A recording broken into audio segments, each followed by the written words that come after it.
Hey everyone, welcome to episode 19 of That Gives Me Anxiety. I don't know why I tried to make that sound like ASMR.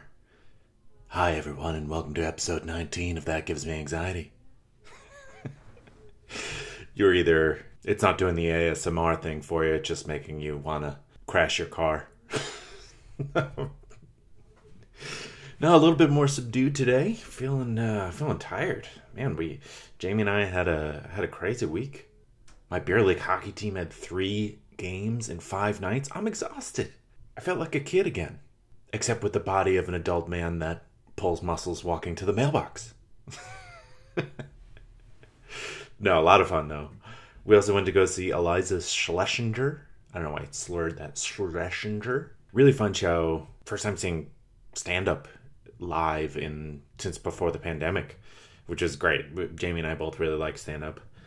But it was weird. The people sitting around us, it was like it was their first time out in maybe years.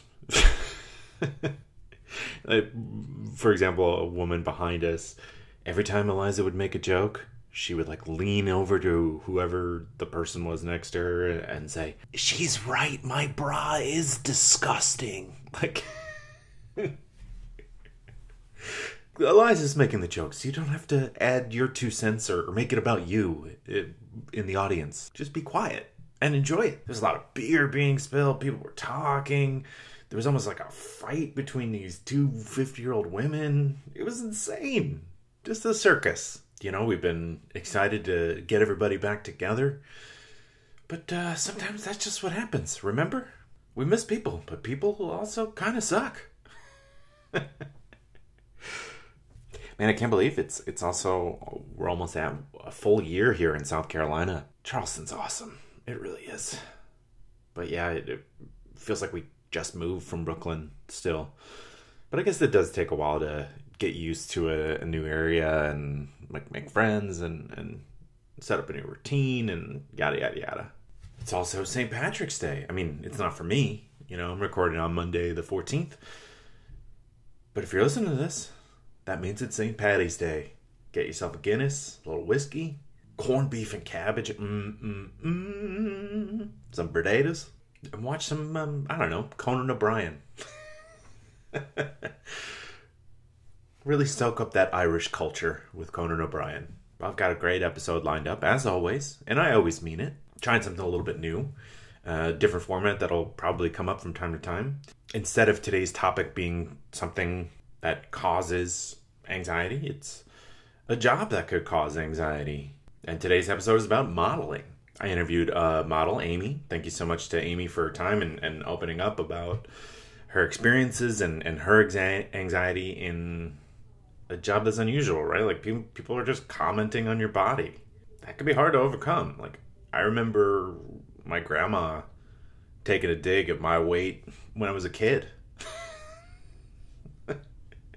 I remember 20 years later, so it can be difficult to handle those things. So certainly an interesting interview, and thanks again to Amy. But before we get there, I just want to remind you that if you're liking the show, please remember to rate and review it on whatever platform you're on. Check the show out on Facebook, Instagram, Twitter, and YouTube, or YouTube if you want to do more than one. And also, if you're enjoying the show and you want to support it and support me making this, there's the Buy Me a Coffee link.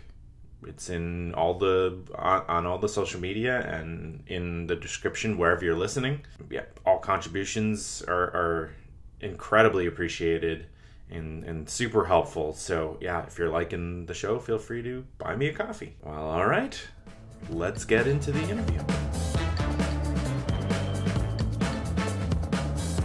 Joining me now on the podcast is model, future fashion mogul, and voiceover artist, Amy Coffland. Amy, how are you? I'm wonderful. Good morning. How are you? I'm great. It's so, to explain to the listeners, it's 10:10 here on the East Coast, but for Amy on the West Coast, it's 7:10, and I'm impressed. You're up and at 'em. You're ready to go. Would you describe yourself as a morning person? I am very much a morning person. Sometimes people say when the sun is up, I'm up. So when the sky is awake, I'm awake. When there's any source of light outside, Most likely I'm up.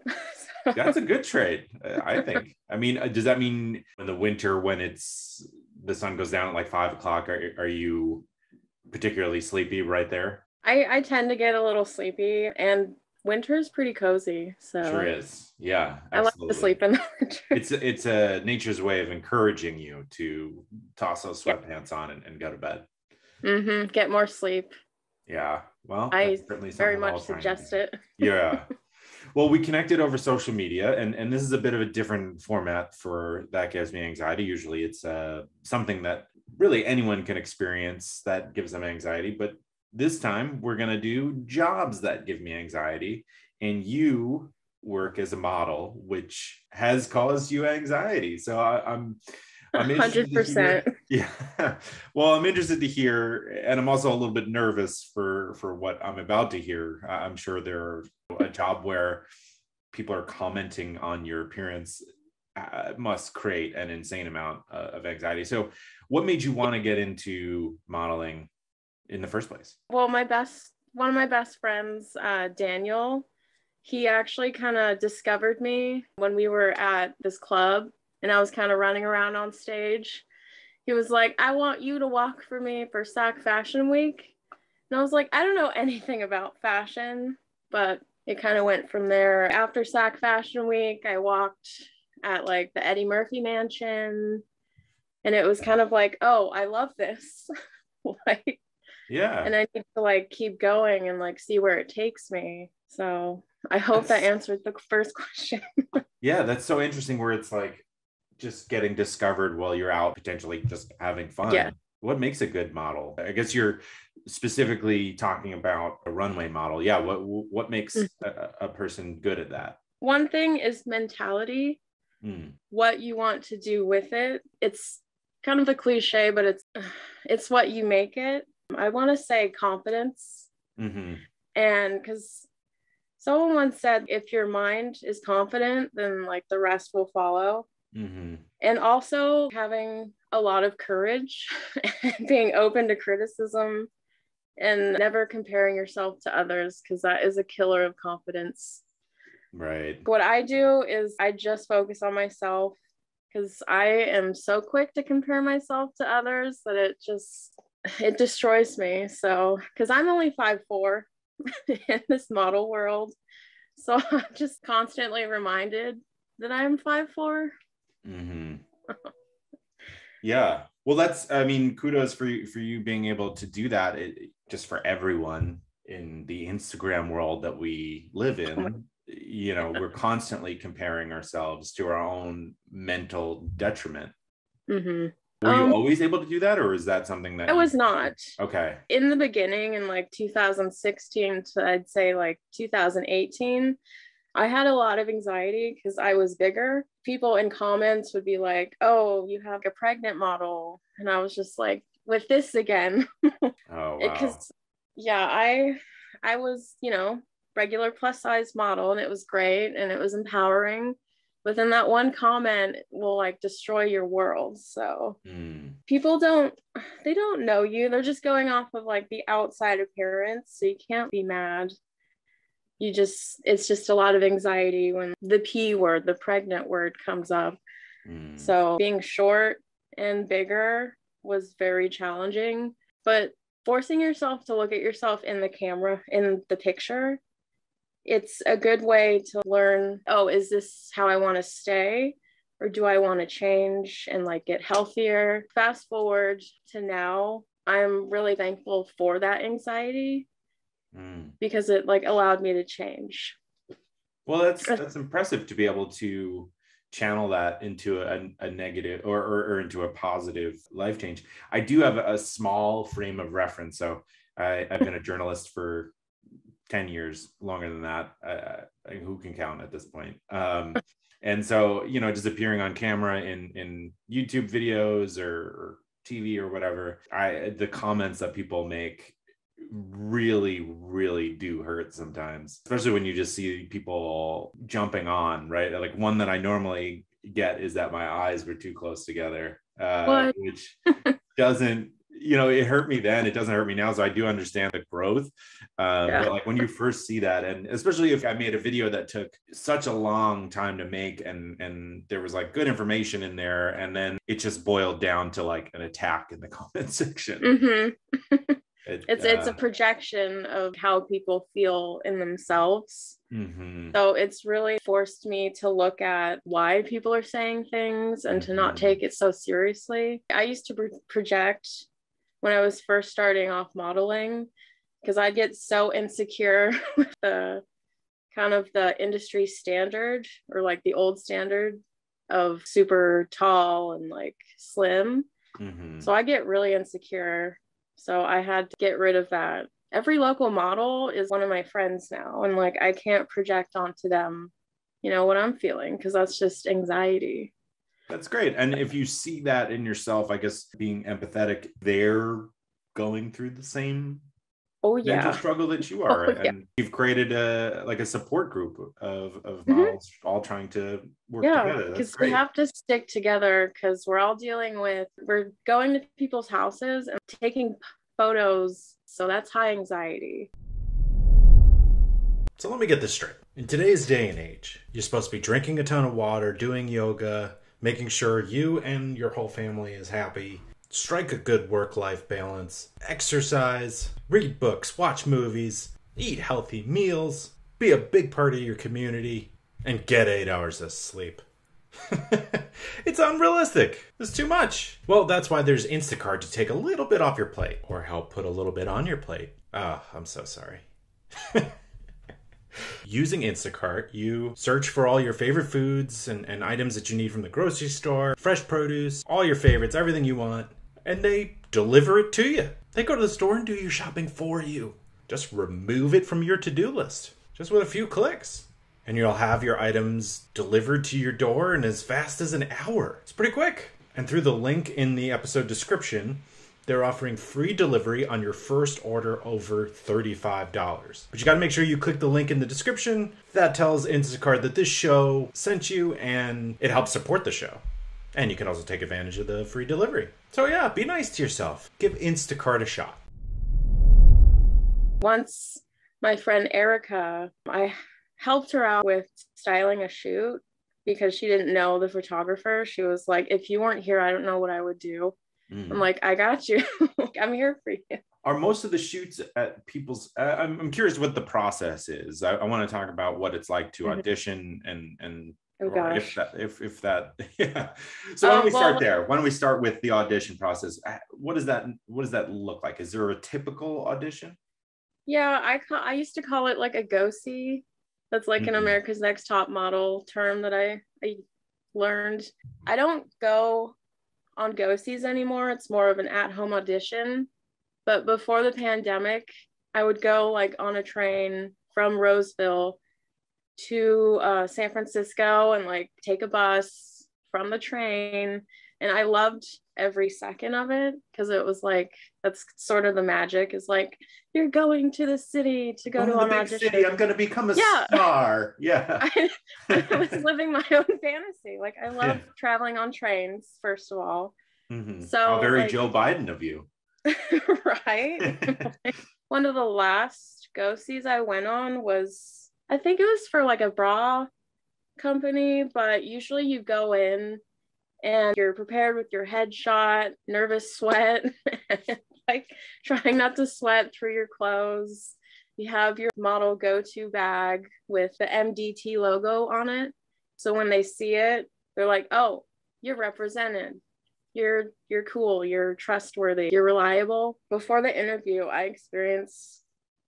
before the go-see, I should say, I experienced the highest level of anxiety, because you don't know what's going to happen. And I have a really active imagination. So I'm just preparing myself for like, you're imagining what someone may say to you, or you're nervous that you're going to be sweaty. So in this example, you're describing a shoot that will end up being for a bra. Are you asked to immediately just walk out in front of strangers in a bra? It has happened. One particular day, I was very sweaty because, you're walking up and down San Francisco streets in the sun. And they gave me a pair of heels, underwear. One piece was like a thong. So I just walk out and I'm supposed to take photos. And I can't see the person taking the photos. So it's just like, go, you're Really? on. Yeah. Oh, that's so awkward. I mean, that makes it so much more. I was going to ask about what's the space like that's typically created. Is it a lot of times with anxiety, explaining what's going to happen and what it might feel like eliminates a lot of it, or at least eliminates the imagination aspect, just like a man behind or a woman or whoever behind a curtain. It was a woman for sure. Okay. It was not an unsafe space. It was just kind of a little turbulent because I didn't know what to expect. But it was really nice and liberating just posing in heels and underwear. Mm-hmm. But it's kind of like throwing you to the lions, I should say. I'm really thankful for that experience. Some go-sees aren't as stressful. It's just like you go and talk in front of a camera, or you go and like try on some denim pants and they take a picture. They don't even look at your headshot and then you leave. It's very short because time is money in this industry. So and they got to see as many people as they possibly can because it's just a numbers game, I guess. Yeah, it's marketing. I understand they have to pick someone who's going to get as much reach in the demographic they're going for. So I do not take it personally. I'm just having a good time trying to like experience as much as I can. In the modern audition world today, it's all self-tape. That's why I really enjoy both voiceover auditions because I don't have to set anything up. I'm really thankful for non-audition jobs where I'm just booked and I go. Yeah, that sounds so much easier. Yeah. Look who we got here. It's our friends at My Software Tutor. Can Excel be my friend? Many people have wondered this for years. The answer is yes, it can. Excel doesn't have to be like the friend that your mom makes you hang out with in elementary school. It's weird. It's always stuff with boogers, right? What's wrong? What's up? Why is that kid always eating boogers? Their house always had the best snacks, too. And there he is. Boogers. Well, Excel doesn't have to be like that weird kid. Unless you were that weird kid. Were you? Be honest. You know. I'm not actually asking. I can't hear your response, but you know. And it's okay if you were. Just take it easy with the boogers. Just talking about boogers to get ad read. Don't worry. They didn't write that part. That was an improvisation. My Software Tutor offers 3 levels of real-time Zoom-based courses with a live instructor. They deliver practical, functional business skills in a friendly and supportive environment. It can be daunting, right? You need that supporting environment to learn Excel. There's no stupid questions. It could be really difficult. And as we know, when we talk about it on this podcast all the time, it could be really daunting to learn something new and put yourself out there. So think of this as like a kindergarten for learning something new and helping your job prospects.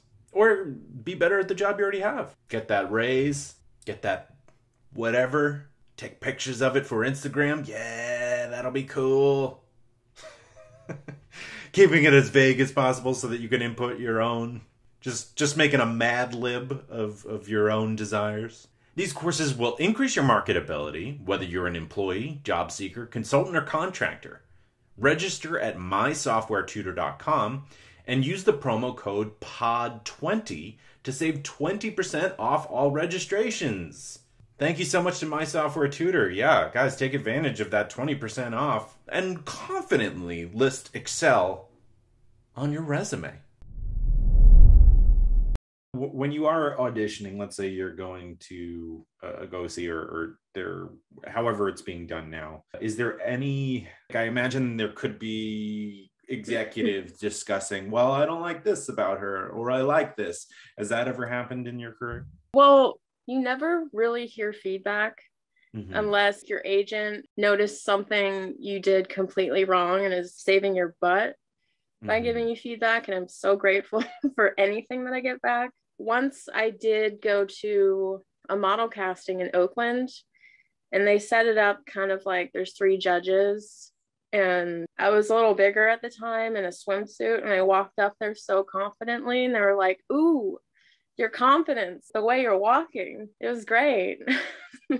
I didn't get booked, but well, that's good. I mean, from an outside perspective, what you were saying before about confidence feels it feels like that's a huge part of getting a it job like is. that. It's the fake it till you make it. If you're confident, everyone else is going to have fun because they're like, "Oh, she's cool." Well, especially, I mean, you nailed it calling it marketing. I mean, that reframes it for me there, where it's like, if someone is in a bra or a swimsuit, you don't want them to be like, "Oh man, this doesn't make me feel confident about my body," right? Like, who's buying that article of clothing? They want to see, "Oh, I can be this person. I can get this vibe." Yeah. Also, something is what I need to remind myself every time is I need to represent for the women who don't feel like they have a space in this market. Mm-hmm. So I have to like catch myself before I'm like, "Oh, I need to go on a diet or lose weight." I'm like, no, I need to stay where I am so that representation is still there. If I'm super happy in this dress, then like someone else is going to feel enlightened and empowered to wear whatever they want to wear. If they're extra curvy, or there's someone who's got like broad shoulders and big hips like I do. So I think that's very important. Yeah, of course. Well, that's an important part of our discussion, I think, being a plus size model. So you're saying you feel like you're taking this on representing other people. That must add a lot of weight to your shoulders. What is that like? I like to say full figured or curvy, Okay. because there's such my apologies. Oh no, not at all. There's just a huge spectrum of people who prefer to use plus size, and then someone who is actually of that size looking at me and then comparing themselves and saying, if she's plus size, then like, what am I? So I definitely used to be plus size, but I think I like thinned down a little bit to like the curvy model. So it's just, there's a lot of body types, and it's just important to be really respectful, because I know the anxiety behind putting yourself out there, and being confident is one of the hardest things. Projecting that confidence is very important when you're a full figured model. There's, I want to say, like a storm of anxiety that a lot of models have to like jump over, and in fake confidence. So well, and imagine, especially for articles of clothing that are a bit more revealing, right? Like a swimsuit or something. I've read it. It's not my experience, but I've read how concerning or how difficult it can be for someone who's a bit curvier to buy a swimsuit and feel good about themselves. And so that change, and seeing you confident in such a shoot could help them be happier. A while ago, one designer was like, "Oh, I have a vintage 2-piece bathing suit." And I was like, "Oh no, I can't wear this." Because I had to like, it was like a live model mannequin thing where we're posing in a storefront. So I was like, I don't think this is super flattering for the current situation, because the bikini bottom was just a little too small, and the anxiety peaked.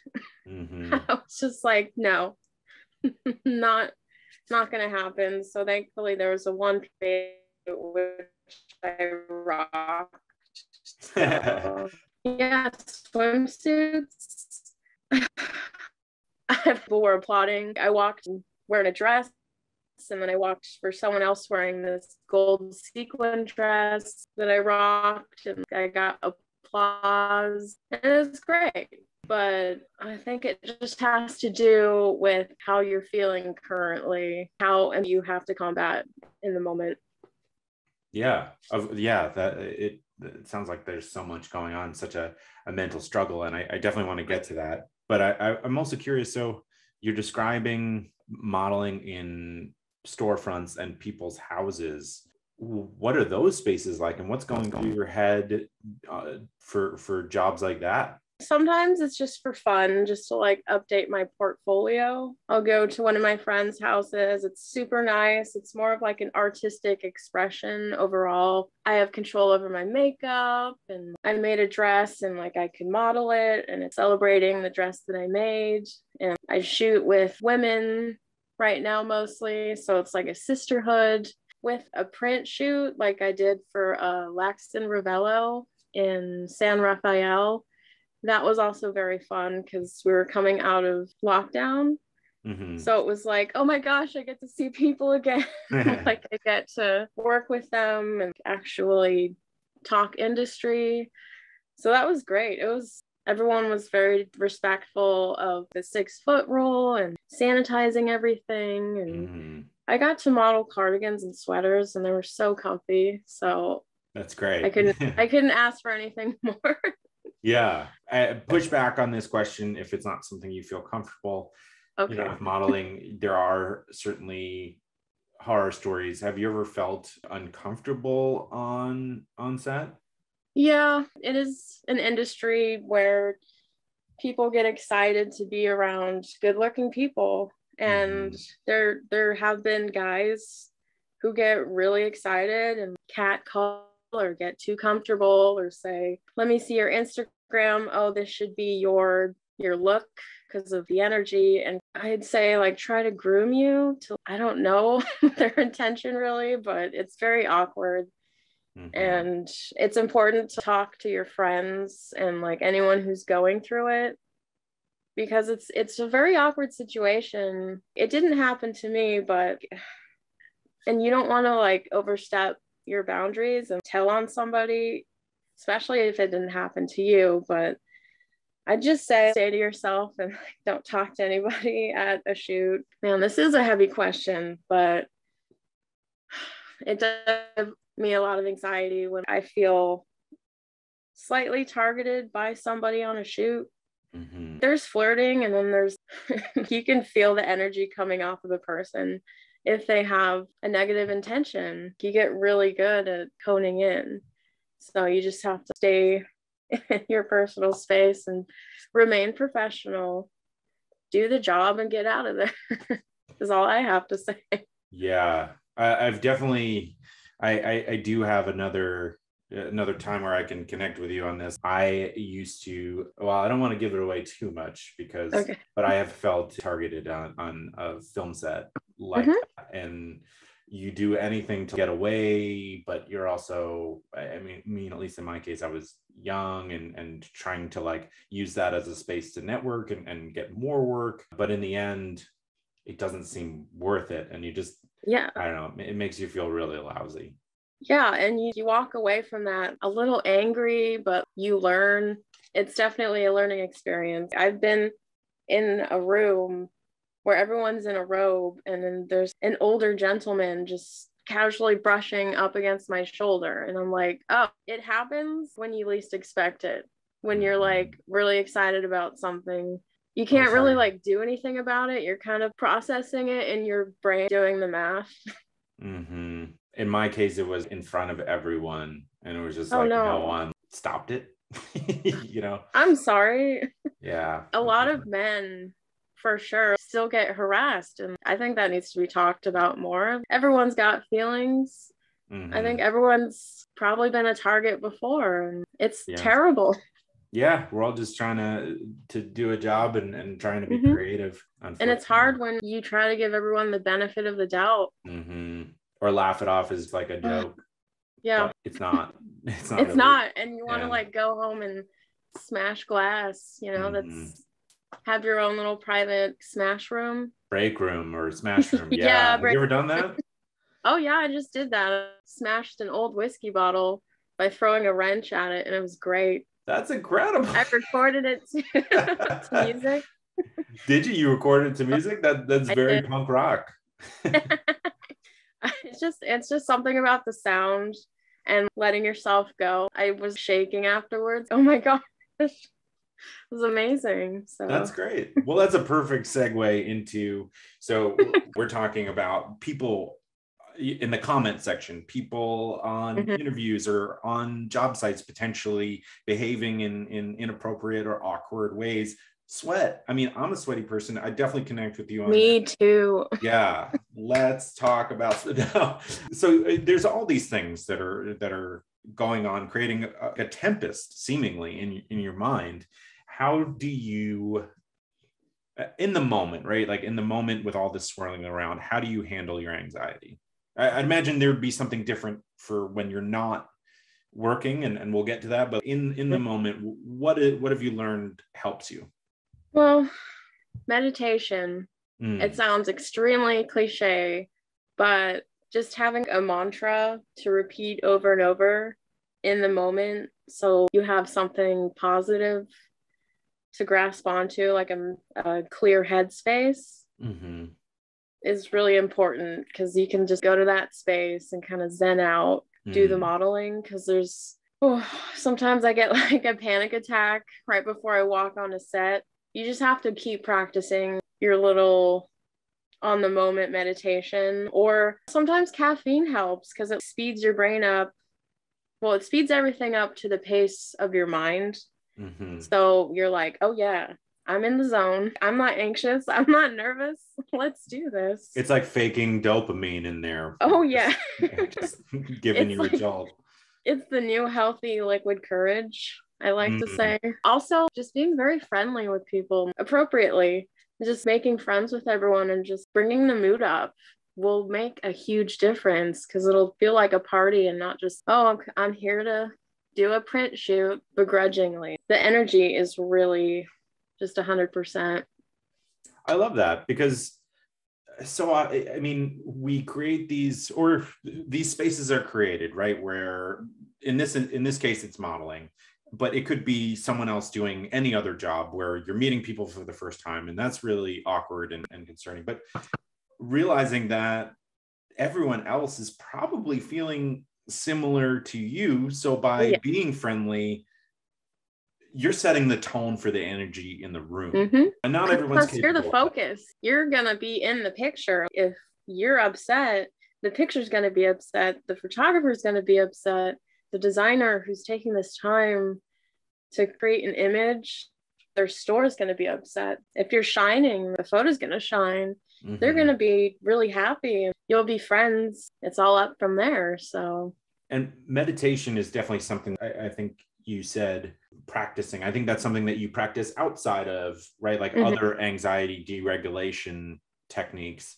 Meditation is a great one. I don't think it's cliche, because I think a lot more people could take advantage of it. So I'll use the word installing as if it's like an app on your phone. Do you make time daily or weekly? How did you work on bringing that into your routine? Honestly, I kind of heard about it, the transcendental meditation, because I read a book about Andy Kaufman, and he meditated like a professional. He wanted to meditate, go take classes. He wanted to be able to levitate. So I learned a lot about meditation through the books about him and some other friends as well. So I usually use it when I'm feeling anxiety, because it's just cutting through the anxiety and going straight to like, you're fine. Yeah. You're good. Clear your headspace. These are just emotions. Sweep them away. This too shall pass. Just have to take a moment, even if it's in your hammock every morning for like 5 to 20 minutes. Refresh yourself like your brain's a computer. That's great. All right, you've got an event coming up. You know you got to send a card. So you get the card. It's looking good. You know, you chose a good one. You grab a pen. You grab a beverage of some kind, alcoholic, ginger ale. I've been big on the ginger ale lately. Even the diet. Am I just old? Maybe I'm just old.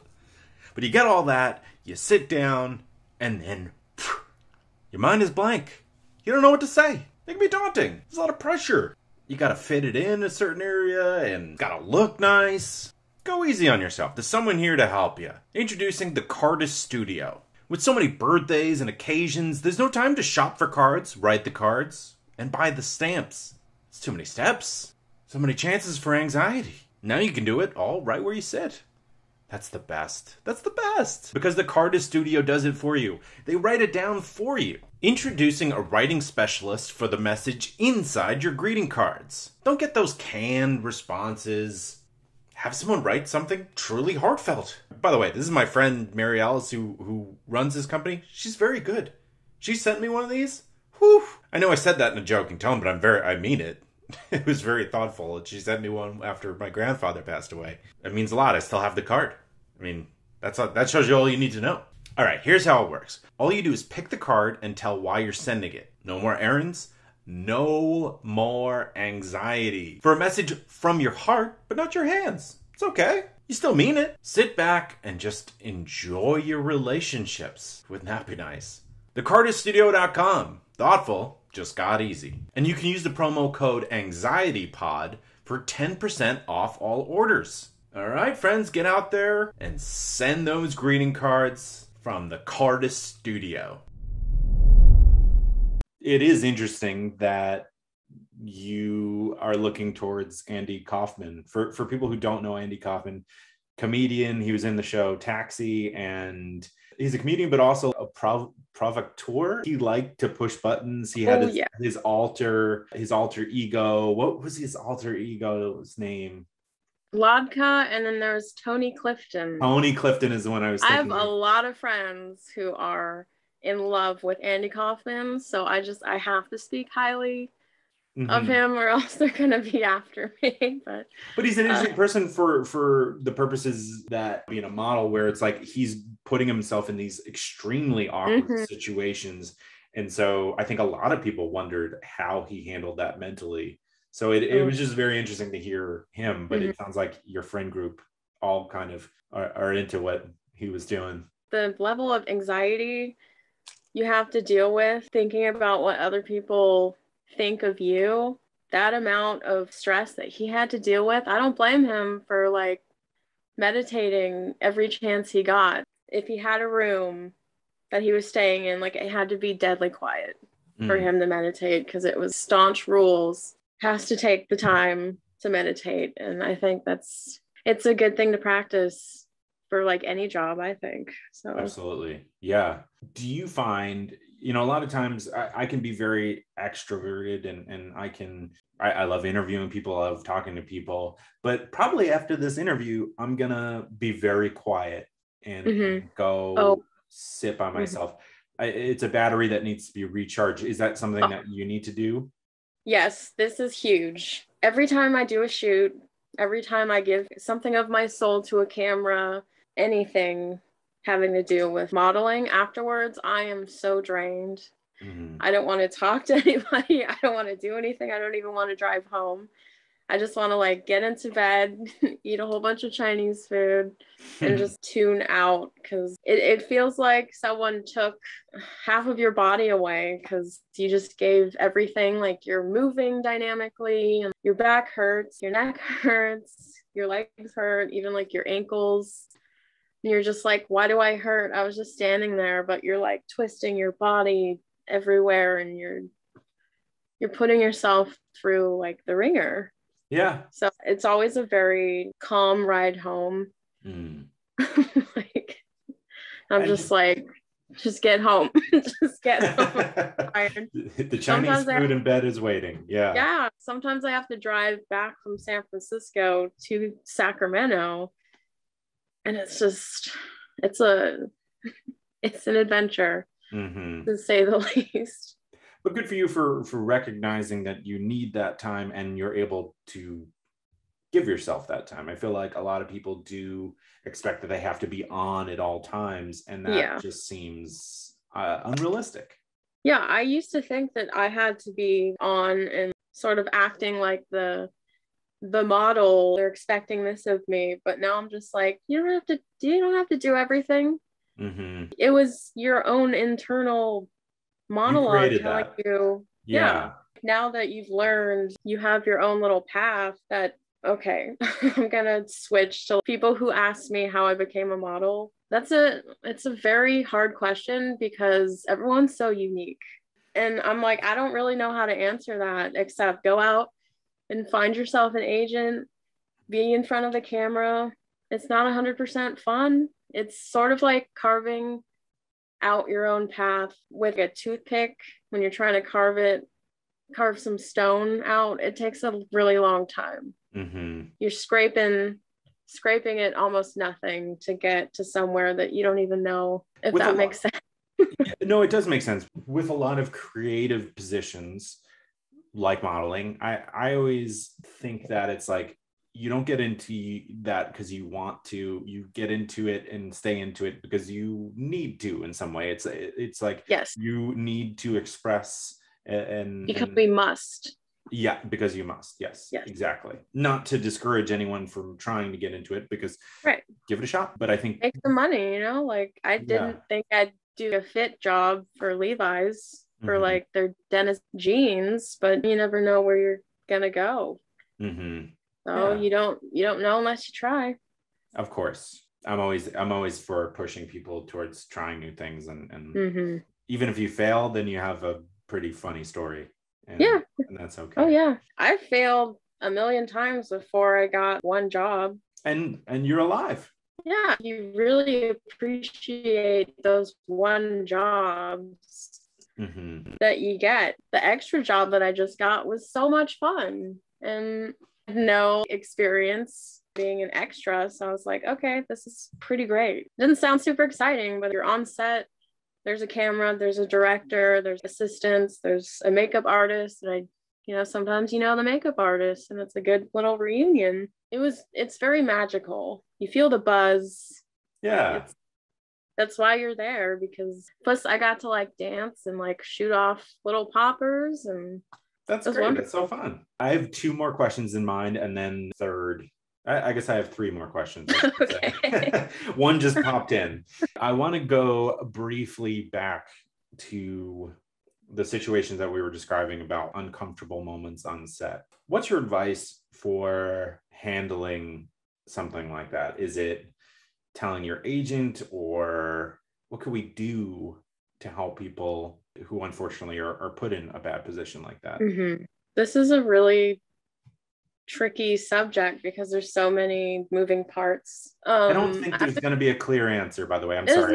I was like, solve all of Hollywood's issues. Let me just solve world peace right now. If it happened to me, if something really inappropriate happened, I would tell somebody, probably like a friend first, just to like calm myself down. I'd probably record, type up what happened, get away from said person. If you have to be in a scene or pose with them, it's going to be really uncomfortable because no one around you knows that anything happened. They don't feel the awkwardness or the anxiety that you're feeling.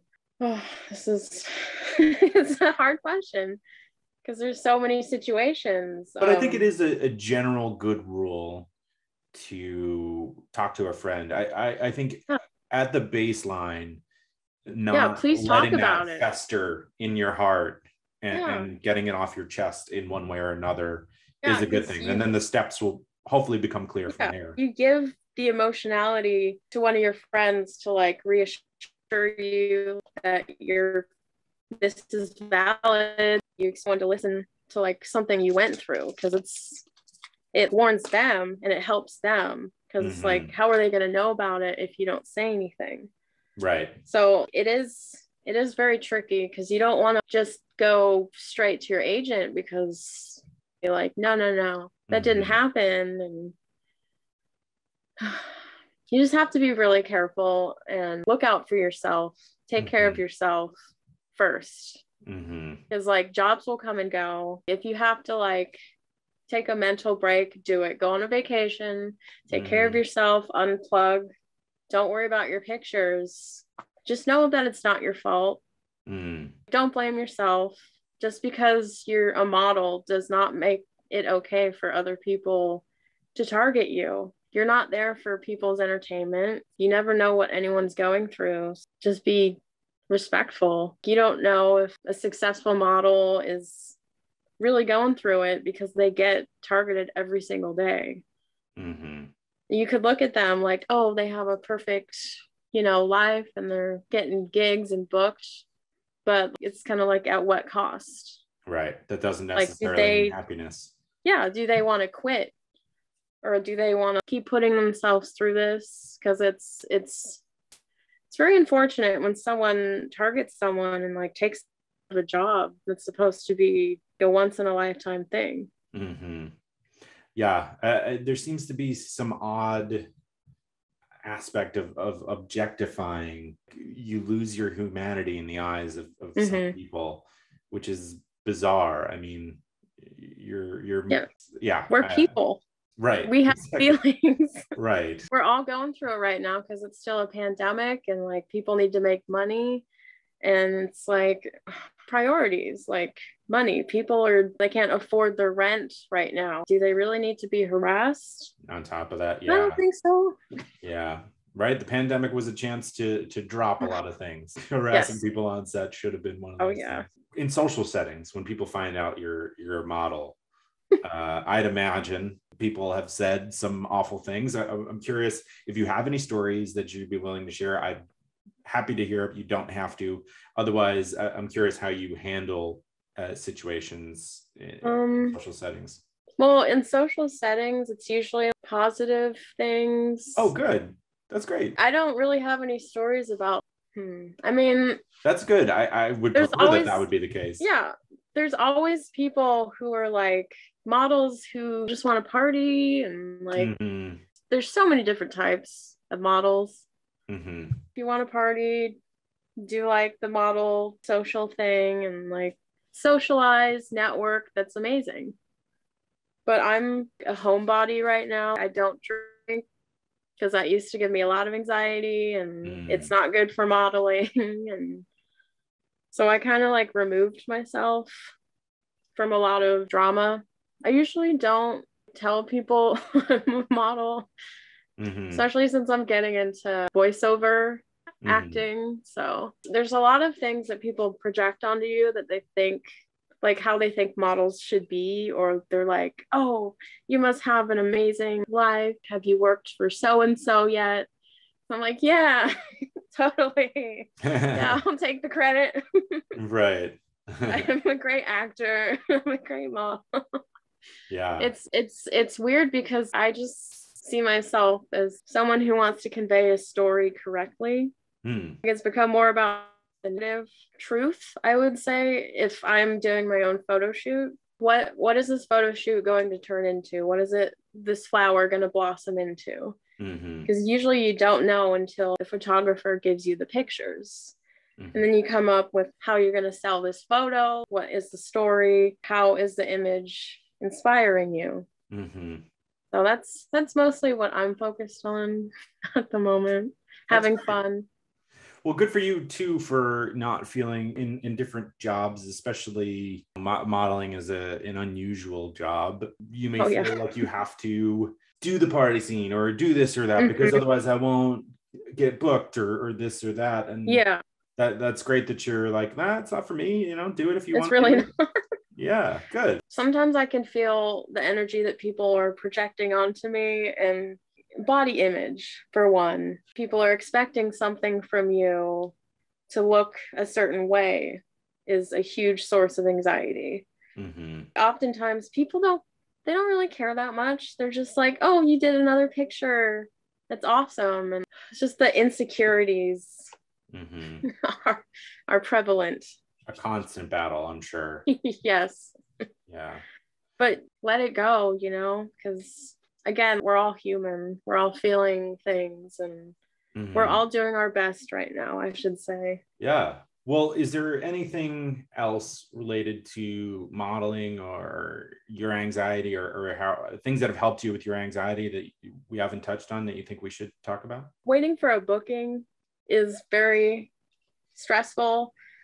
And one of my friends told me you have to go of pretty much 99% of all auditions you do. Because if you focus on every little audition you submit, you're going to drive yourself nuts. Because odds are you're not going to hear back. And I started looking at auditions like it's boot camp.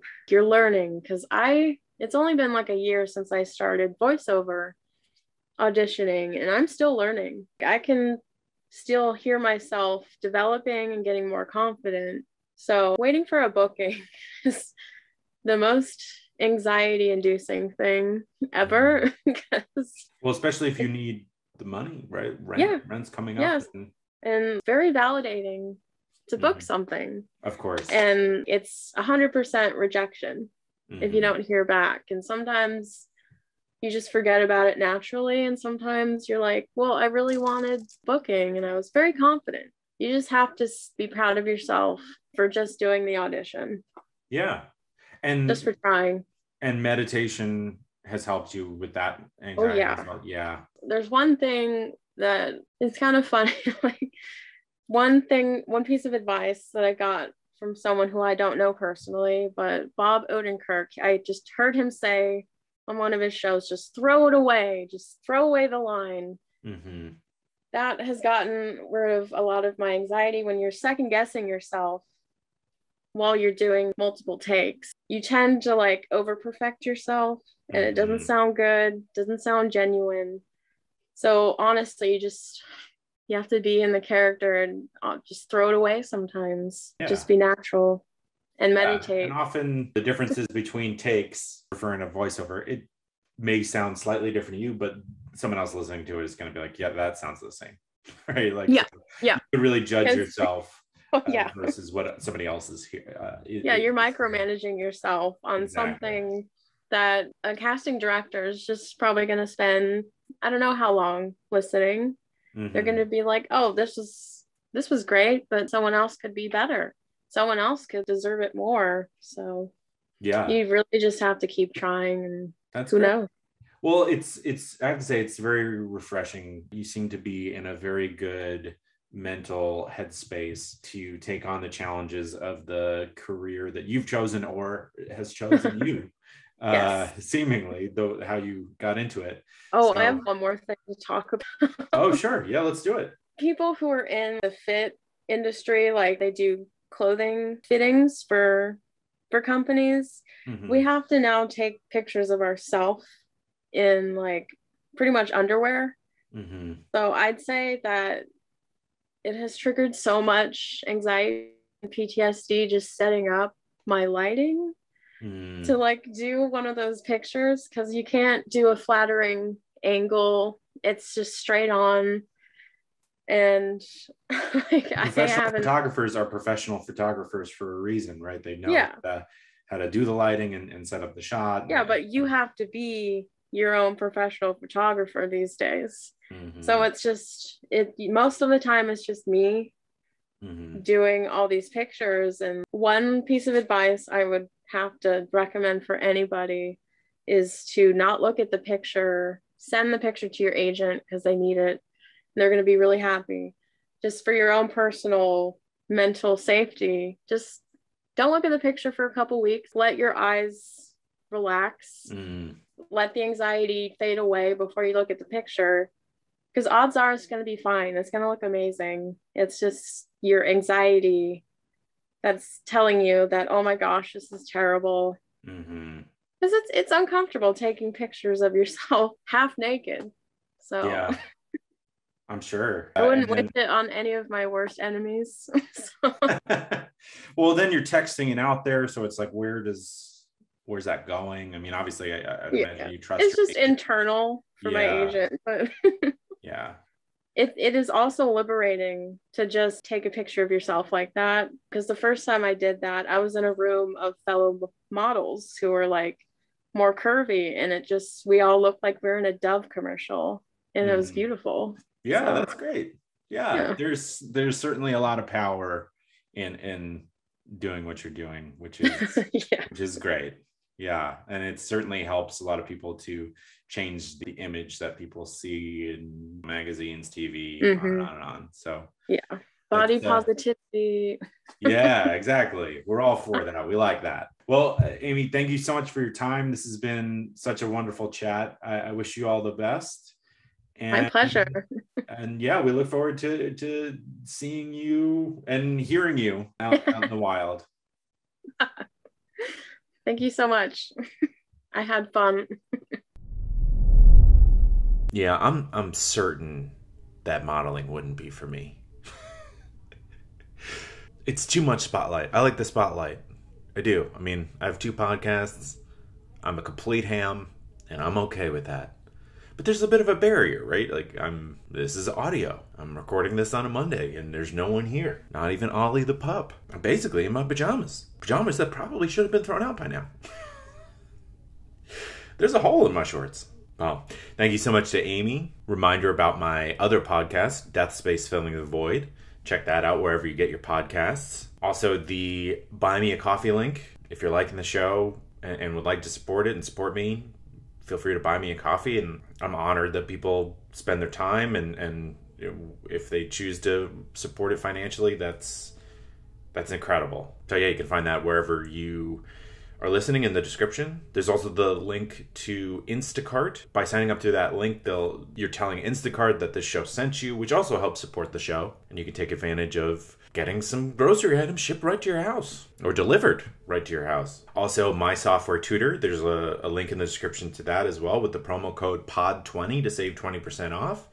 And the Cardist Studio with the promo code AnxietyPod for 10% off. Well, all right, I'm going to pretend as if it is actually St. Patrick's Day. Jamie and I are going downtown for a little, with some friends for some Guinness, and I'm hoping corned beef and cabbage because it's so good. Either that or I'll come home and make a baked potato. You think I'm kidding? I'm not. Well, slancha. I don't know if I said it right. I think that's how you say it. Slancha. S-L-A-I-N-T-E. It's like cheers. Well, have a great weekend, and I'll talk to you next Thursday.